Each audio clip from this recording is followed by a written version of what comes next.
OBC reservation और EWS reservation NEET exams में, इस मसले पे सुप्रीम कोर्ट का एक महत्वपूर्ण फैसला आया है। सार संक्षेप में मैंने एक वीडियो बनाया है जो आप देख रहे होंगे, लेकिन इस मसले पर कानूनविद क्या कहते हैं, एडवोकेट्स क्या कहते हैं, क्या है मसला, ये बात करने के लिए हमारे साथ एडवोकेट धर्मेंद्र सिंह कुशवाहा मौजूद है। धर्मेंद्र सिंह कुशवाहा को आप सब जानते हैं, अम्बेडकरनामा पे आ चुके हैं, ओबीसी महासभा मध्य प्रदेश के एक बड़े कार्यकर्ता है और इनके नेतृत्व में इनके कई साथी है और महेंद्र सिंह लोधी से कई बार मिलवा चुका हूं। इनके नेतृत्व में ओबीसी आंदोलन मध्य प्रदेश में बहुत ही तेज रफ्तार से बढ़ रहा है। मैंने धर्मेंद्र से आग्रह किया था कि आप पहले ऑर्डर पढ़ लें, पढ़ने के बाद उसमें क्या तकनीकी मसला है इसके बारे में हमें और अम्बेडकरनामा के दोस्तों को बताएं, और इस पे आगे क्या रणनीति होगी कि लगातार आपने 2 तारीख को भी आंदोलन किया था भोपाल में, जो कि पुलिस ने उस दिन मैंने आपको कई बार फोन लगाया लेकिन आपसे संपर्क नहीं हो पाया था। बहरहाल ये क्या जो कोर्ट का ऑर्डर आया है, इससे आप कितना खुश हैं, ये कितना ऐतिहासिक है, इसका क्या इम्प्लीकेशन होगा, क्या प्रभाव पड़ेगा, ये तमाम बातें आपसे हम जानने की कोशिश करेंगे। स्वागत है धर्मेंद्र आपका अम्बेडकरनामा में इस खास मुलाकात में। जी आपने ऑर्डर सबसे पहले मैं अम्बेडकरनामा के सभी साथियों को और सर को मैं बहुत बहुत बधाइयां देना चाहता हूं कि आज देश में पिछड़े वर्ग के साथ एक जो माननीय सुप्रीम कोर्ट के द्वारा एक ऐतिहासिक फैसला हुआ है, वो एक सामाजिक न्याय के साथ हुआ है। जिस प्रकार से मंडल के टाइम पर हम लोग मंडल कमीशन के टाइम पे 27% आरक्षण हुआ, उसके बाद आज जो फैसला आया वो सारे ओबीसी महासभा और ओबीसी वर्ग के साथ एक सामाजिक न्याय हुआ। उसमें जो पिटीशन थी WP 976 2021 में जो पिटीशन थी, उसमें ओबीसी रिजर्वेशन जो हमारे पीजी जो मेडिकल कोर्स है उसमें पोस्ट मेडिकल कोर्स है उस पर 27% आरक्षण की व्यवस्था नहीं थी, लेकिन सरकार के द्वारा और जो आज तक के इतिहास में इस पोस्ट के लिए 27% आरक्षण नहीं था। और एक इतिहास में इसलिए बताना चाहता हूं कि इस निर्णय में 27% आरक्षण आज दिनांक तक पीजी कोर्स में कभी रिजर्वेशन नहीं था। उसको देखते हुए एक इतिहास में पहला इतिहास हुआ है कि जो लगातार पिछड़े वर्ग के साथ जो 50% की बाध्यता थी वो इस जजमेंट से खत्म हो गई।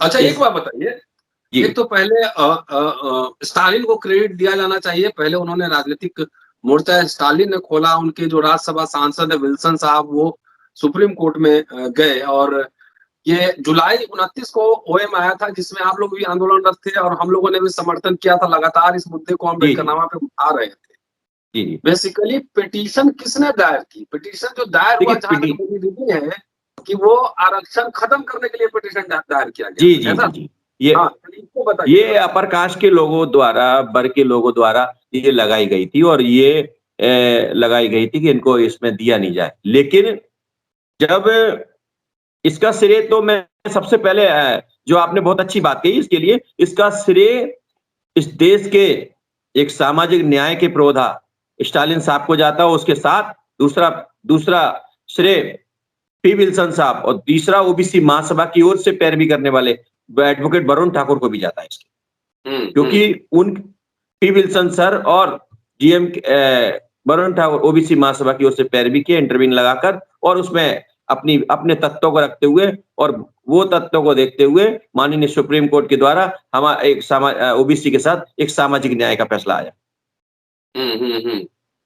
क्या आपको लगता है कि जो आंदोलन लगातार हो रहे हैं या सोशल मीडिया पे जिस तरह से दबाव बन रहा है, हम लोग इस मुद्दे को लगातार उठाते रहे, बोलते रहे हैं, ये सोशल कॉन्शसनेस चेतना जो बढ़ रही है वो भी एक जरूरी पहलू है इसमें?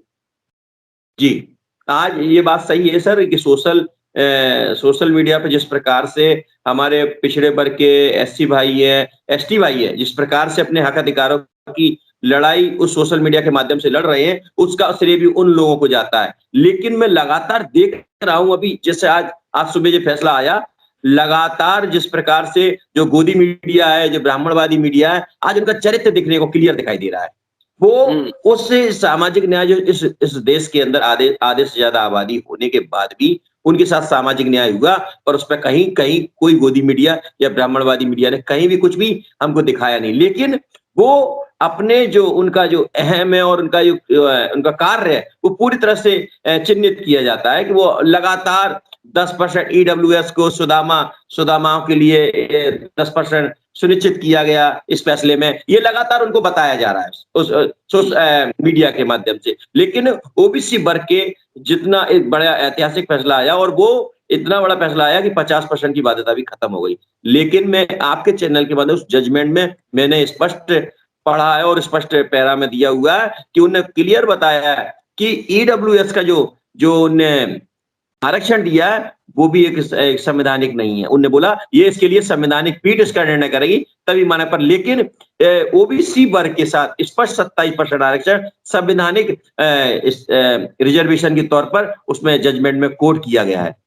ये अभी भी क्लियर नहीं है कि 10% आपका है कि नहीं है, इसके लिए फैसला अभी पेंडिंग पड़ा हुआ है। नहीं, उसमें हमने जो पढ़ा है कि 27% ओबीसी रिजर्वेशन को कॉन्स्टिट्यूशनल मान लिया गया है, जी राइट जी। लेकिन जो ईडब्ल्यूएस का मसला है उसमें 8 लाख की जो सीमा है, फाइनेंशियल जो सीमा है, उसके ऊपर सवाल है या फिर पूरे ईडब्ल्यूएस रिजर्वेशन के वैधता पे सवाल है, ये स्पष्ट कीजिए। हाँ, ये मैं इसी बात को मैं कहना चाह रहा हूँ, उस पर सवाल है। उसके लिए माननीय उच्चतम न्यायालय ने संवैधानिक पीठ उसके लिए उस पर विचार करने के लिए कहा गया है, लेकिन उसमें ये नहीं कहा गया कि इनको दिया जाए। ऐसा कहीं उस पर स्पष्ट नहीं है। पर ओबीसी वर्ग के साथ 27% एक संवैधानिक राइट के तौर पर यह आदेश दिया है। नहीं, उसमें हमने जो पढ़ा है कि जो 8 लाख की बाध्यता है, जो फाइनेंशियल लिमिट है, उस पे क्वेश्चन मार्क है कि 8 लाख रहे कि कम हो, इस पे क्वेश्चन मार्क है। 10% ईडब्ल्यूएस कोटा के लिए, जैसे आपने कहा कि कॉन्स्टिट्यूशनल जो वैधानिक पीठ है, जो बेंच है, उसको रेफर किया गया है, ये आपने पढ़ा है ऑर्डर में? जी, मैंने अभी पढ़ा था उसमें, मतलब ऐसा रेफर के तौर पर मैं बता रहा हूं, ये विचाराधीन है, स्पष्ट ये संवैधानिक राइट है या नहीं है। मेरा इस ऑर्डर में ऐसा है। तो ये चलिए एक अच्छी बात है कि जितने न्याय पसंद लोग हैं, और इसमें बहुत सारे लोग इसमें काम कर रहे थे, सोशल मीडिया पर भी दिलीप मंडल थे लगातार, शंभू नेशनल दस्तक, ये तमाम लोग उठा रहे थे इस मसले को और छोटी छोटी खबर को भी कवर कर रहे थे सब लोग। और अम्बेडकर नामा भी इसमें जो है आप लोग से राय मशवरा कर रहा था, लगातार मुद्दे को बना रहा था। ठीक, तो अभी एक आंशिक जीत हुई है, इसको मैं कंप्लीट जीत नहीं, लेकिन अच्छी बात है कि पहली जीत हो गई है। लेकिन आप लोग जो आंदोलनरत हैं मध्य प्रदेश में, वो क्या मसला है? देखिए, सुप्रीम कोर्ट ने वहां ओबीसी रिजर्वेशन पे रोक लगा दी, ऐसा है? जी, सुप्रीम कोर्ट ने रोक लगाई, लेकिन मध्य प्रदेश की सरकार के द्वारा जो अध्यादेश लेके आए थे उसको वापस लिया गया, और उसके लिए 3 तारीख को मध्य प्रदेश की सरकार के द्वारा सुनवाई किया गया। पर लेकिन मध्य प्रदेश उच्चतम न्यायालय द्वारा 17 तारीख फिक्स किया गया कि ये अर्जेंट मैटर नहीं है, उसको आगे बढ़ा दिया गया है। लेकिन जिस प्रकार से मध्य प्रदेश में ओबीसी वर्ग के साथ मध्य प्रदेश की सरकार दमन कर रही है, इस आंदोलनों को रोककर अपनी हमारी आवाज को दबाया जा रहा है, ये बहुत ही ज्यादा इस वर्ग के साथ गलत किया जा रहा है। जिस प्रकार से आपके चैनल के माध्यम से बताना चाहता हूँ, हमने 2 तारीख को आंदोलन की घोषणा की, लेकिन हमको 31 तारीख को रात को मध्य प्रदेश की सरकार के द्वारा, पुलिस के द्वारा हमको गिरफ्तार कर लिया। मुझे सबसे पहले गिरफ्तार किया गया और उसके बाद हमारे मोबाइलों को जब्त किया जाता है। उसके बाद 1 तारीख को शाम को पता चला, हमारा मोबाइल को पता नहीं कि किसके हाथ में था, और उस मोबाइलों से हमारे राष्ट्रीय कोर कमेटी सदस्य वैभव सिंह लोधी एडवोकेट और प्रदेश के महासचिव जीतू लोधी और मेरे मोबाइल से कार्यक्रम को निरस्त करते हुए बोला गया कि कोरोना का बहुत बड़ी महामारी है, इसको देखते हुए इस कार्यक्रम को निरस्त किया जाता है, आप लोग सुरक्षित रहे, ऐसा एक पोस्ट आया।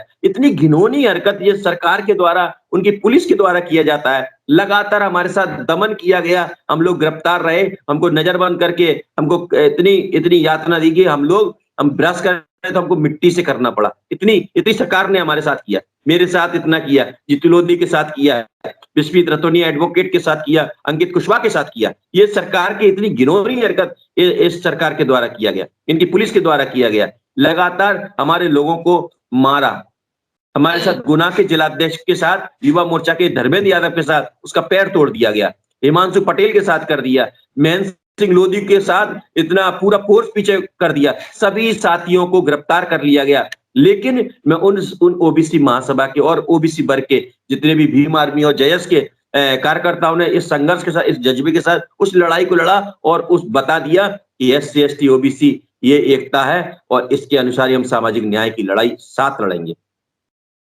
तो आपके मुख्यमंत्री तो खुद पिछड़े समुदाय से आते हैं। काम के दरोगा हैं पर कुछ काम के नहीं है, क्योंकि लगातार उन 18 साल हो चुके हैं पिछड़ों के साथ अभी तक सामाजिक न्याय नहीं किया। चाहे मेडिकल भर्ती की बात हो, चाहे पीएससी की बात हो, चाहे स्वास्थ्य विभाग की बात हो, लगातार शिक्षक एजुकेशन डिपार्टमेंट की बात हो, लगातार उनके हक अधिकार, उनकी पोस्ट ऑफ के साथ कुठाराघात किया जा रहा है। लेकिन हमारे मुख्यमंत्री मुंह पे चुप्पी बांधे हुए। उसका कारण मैं पूरी तरह से समझता हूं, वो जो विचारधारा है, जो आरएसएस की विचारधारा है, जो और उनके साथ जो प्रदेश अध्यक्ष है बीडी शर्मा और गृह मंत्री नरोत्तम मिश्रा के द्वारा इस लगातार उनके साथ जो दबाया जा रहा है मुख्यमंत्री को और सामाजिक न्याय नहीं कराया जा रहा, तो उनके चक्कर में फंस के वो ओबीसी वर्ग के साथ न्याय नहीं करा। तो प्रधानमंत्री भी ओबीसी है, चार्डी मिनिस्टर भी ओबीसी है सेंटर में, वहां के मुख्यमंत्री भी ओबीसी है, क्या दिक्कत हो रही है? सर वो ये नकली ओबीसी है, जिस प्रकार से मोदी जी के बारे में बताया जाता है कि है ना 2004 में वो गुजरात में ओबीसी वर्ग में आए, तो ये दिखता है। और अगर वो सामाजिक न्याय करते तो ओबीसी की जाति का जनगणना करा लेते। ये लगातार नीट में रिजर्वेशन खत्म किया गया, ये इनकी सरकार में किया गया। अगर वो सामाजिक न्याय ओबीसी के साथ करते तो खत्म किया। अगर आप जैसे हमारे मार्गदर्शक है, यदि इस आवाज को नहीं उठाते, पी विल्सन सर जैसे तमाम सारे ओबीसी महासभा के आवाज नहीं उठाते तो इस आवाज को दबाया जाता। और उसके आधार पर इस आंदोलन करने पर ही ये सरकार को झुकना पड़ा। जिस प्रकार से ये रोस्टर का भी एक आंदोलन हुआ, आपके नेतृत्व में हुआ था, हम लोगों ने भी आपके साथ थे। ये अगर आप लोग ये कितना बड़ा, ये जो मध्य प्रदेश में हम लोग दिल्ली से ही सीख के आए आप लोगों से, जो एससी एसटी ओबीसी ज्यादा से ज्यादा उस आंदोलन में रोस्टर वाले में एससी भाई हमारे 60% 40%, जबकि ओबीसी का था। लेकिन जिस प्रकार से हम लोग वहां से सीखकर मध्य प्रदेश में लाए, भाईचारा कायम करके एससी एसटी ओबीसी के लोगों को हमने बनाकर एक आवाज बुलंद किया। जयस के साथ जो ट्राइबल का एक बहुत बड़ा संगठन है, जैसे एससी का हमारा भीम आर्मी के द्वारा जितना, और ओबीसी के तमाम सारे जोड़कर हमने एक 85% का एक ऑर्गेनाइजेशन बनाकर इस लड़ाई को लड़ा। इसी प्रकार से हम लोग लड़ रहे हैं और आज आवश्यकता है ये भाईचारा कायम करके इस लड़ाई को लड़ने का। ये ऐतिहासिक, इसमें सभी ओबीसी अभी सुप्रीम कोर्ट से जी सुप्रीम कोर्ट से एक फैसला आया है जो आपके हक में है, लेकिन कई फैसले आए थे, जैसे पंचायत वाला मसला ही है। पंचायत वाला मसला तो सुप्रीम कोर्ट से ही आया था, जिसके खिलाफ आप लोग आंदोलनरत हुए थे। रोस्टर का मसला भी सुप्रीम कोर्ट से आया था, एससी एसटी एक्ट का मसला भी सुप्रीम कोर्ट से आया था, जिसपे लोग आंदोलनरत हुए थे और सरकार को झुकना पड़ा। तो मुझे लगता है कि आगे की क्या रणनीति है? जी, आगे की क्या रणनीति? आगे की रणनीति हम लोगों ने ग्राम पंचायत से संगठन को तैयार करते हुए एक राष्ट्रव्यापी आंदोलन की तैयारी, हम जो जिस प्रकार से सबसे बड़ी समस्या, चाहे न्याय प्रणाली की बात हो, चाहे हमारे स्टेट वाइज जो परेशानी आ रही है, ये केवल एक जातिगत जनगणना और इम्प्लीमेंट डाटा के कारण आ रही है। उसकी हम लोग लगातार उसी मुद्दे को लेकर हम राष्ट्रव्यापी एक आंदोलन दिल्ली में खड़ा करने वाले हैं। उसमें हम सभी एससी एसटी ओबीसी भाइयों के साथ, सहयोग के साथ हम लोग एक आंदोलन उसकी तैयारी कर रहे हैं, क्योंकि बिना आंदोलन के ये सरकार झुकने वाली नहीं है, लगातार हमारे साथ कुठाराघात कर रही है। तो शिवराज सिंह चौहान नकली ओबीसी है? जी, शिवराज सिंह चौहान नकली ओबीसी है, ये कह रहे हैं? शिवराज जी ओबीसी हैं, लेकिन उनके होते हुए भी ओबीसी वर्ग के साथ सामाजिक, राजनीतिक और शैक्षणिक न्याय नहीं हो पा रहा है। ये दुर्भाग्य है ऐसे मुख्यमंत्री का। तो कई लोग कह रहे हैं कि आप राजनीति कर रहे हो वहां पे। देखिए, जो लोग इस टाइप की बातें करते हैं, ओबीसी महासभा एक गैर राजनीतिक संगठन है और उसके एक-एक कार्यकर्ता एक समर्पित भाव होकर कार्य कर रहे हैं सामाजिक न्याय दिलाने के लिए। और जो लोग बोलते हैं वो कहीं न कहीं वो लोग खुद राजनीतिक उस पे कर रहे हैं, क्योंकि उनकी ज़मीन खिसकती जा रही है। चाहे वो कांग्रेस हो, चाहे तमाम सारी पार्टियाँ भाजपा हो, तमाम सारी पार्टियाँ हो, उन लोगों को पता चलता है कि आज जो विपक्ष के रूप में जो कार्य कर रहा है, चाहे दमन के लिए हो, चाहे हक अधिकार की बात हो, उसमें ओबीसी महासभा मध्य प्रदेश में खड़ा है। तो इसके कारण वो कहीं न कहीं इस आंदोलन को रोकने के लिए कहीं वो हम पे एलिगेशन तीसरे विकल्प की बात करने लगते हैं, कहीं भाजपा की दूसरी बी टीम के रूप में बताने लगते हैं, कहीं वो कांग्रेस की बी टीम के रूप में बताने लगते हैं। कहीं न कहीं उनके अंदर डर है। इसके कारण वो एक राजनीतिक इसको रोकने के लिए लोगों के भोले वाले लोगों को बताने के लिए कि ये लोग ना एक केवल राजनीति कर रहे हैं। अच्छा, मान लीजिए कि आपके ओबीसी महासभा के जितने लीडर्स हैं, 5 आदमी को अगर लोकसभा का टिकट मिल जाए आने वाले चुनाव में, तब क्या कीजिएगा? सर, ये टिकट की लड़ाई नहीं है, ये सामाजिक न्याय की लड़ाई है। अगर 51% हमारी मध्य प्रदेश में आबादी है, तो हमें उसके हिसाब से अगर हमको सामाजिक न्याय में राजनीतिक हिस्सेदारी भी देते हैं या सामाजिक एक हिस्सेदारी, राजनीतिक हिस्सेदारी से ही हमारा काम नहीं चलेगा। सामाजिक, राजनीतिक और शैक्षणिक जो हमारी आर्थिक अगर तब तक नहीं मिलेगा, तब तक हमारा उससे कोई मतलब नहीं। 5 टिकटों से इस समाज का भला नहीं होने वाला। नहीं, अगर ऑफर हो जाए तब क्या कीजिएगा? ये कह रहा हूँ, भला होने वाला नहीं होने नहीं, का बाद में ओबीसी देखा महासभा का कोई स्टैंड कोई राजनीतिक करना नहीं है। वो ऑफर होगा अच्छा। तो भी नहीं लेंगे हम लोग। ऑफर हो तो भी नहीं लेंगे। तो भी नहीं लेंगे हम। ये बात हुई ना, क्लियर कट स्टैंड रखना चाहिए कि अगर लोकसभा में ओबीसी महासभा को 5 टिकट ऑफर हो जाए तो लेंगे कि नहीं लेंगे, ये बात। नहीं लेंगे। तो ये रिकॉर्ड पे रहेगा, तो जिस समय लेंगे तो उस समय ये वीडियो हम निकाल लेंगे फिर। जी जरूर जरूर। जी सर, जी सर। सर, सामाजिक न्याय सरकार चाहे भाजपा हो चाहे कांग्रेस हो, अगर वो हमारे साथ राजनीतिक हिस्सेदारी के तौर पर अगर टिकट को देंगे नहीं, क्योंकि यदि उनने 51% को 29। ठीक है, तो नहीं लेना है टिकट है? नहीं। चलिए, ये मंत्री बनने की लड़ाई नहीं है, सूरत और सीरत बदलने की लड़ाई है, यही मान जी लिया जी जाए। जी।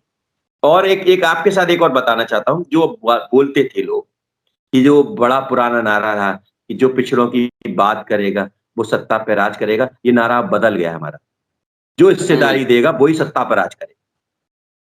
चलिए, शुक्रिया धर्मेंद्र साहब। और अभी वीडियो मैं अपलोड कर रहा हूँ, इसको पूरा शेयर कीजिए, लोगों के बीच आपकी बात जानी चाहिए। और बीच बीच में आप अम्बेडकरनामा पे आइए, और जो जयस के जो साथी हैं आपके, जी जयस, उनको भी बोलिए कि आए, अपनी बात रखें यहाँ पर, उनकी बात और लोग भी सुनेंगे, उनको बुलाइए और एक बौद्धिक चर्चा उनके साथ हो। जी जी। शुक्रिया। तो ये थे धर्मेंद्र साहब। पूरा वीडियो देखिए, सुनिए और शेयर कीजिए। अगले एपिसोड में फिर मिलता हूँ। जय भीम, शुभ रात्रि। जय।